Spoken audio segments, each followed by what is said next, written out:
ژنانی ئازادی خواز و تێکۆشەر.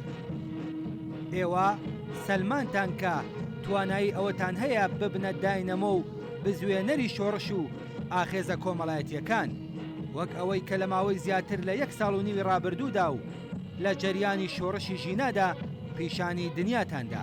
تەشکیلاتی کۆمەڵا بەردەوام لە ماوەی زیاتر لە 4 دەیەی خەبات و تێکۆشانی شۆڕشگەرانە و یەکسانی خوازانەیدا هەوڵی داوە سەرچاوە و ئاخێزگەی سەرهەڵدان و مەکتەبی پەروەردە و بارهێنانی ئەو ژن و کچە بوێرانە بێت کە سەرەڕای گەشت کۆست بوو لەمپەرە کەلتوری و کۆمەڵایەتیەکانی بەردەمیان پەیوەست بە ڕیزەکانی پڕ لە شانازی کۆمەڵە بوون و جێی پەنجەیان بەدەستکەوت و بەرەو پێشچوونەکانی کۆمەڵگەی کوردستان و ئێرانەوە دیارە.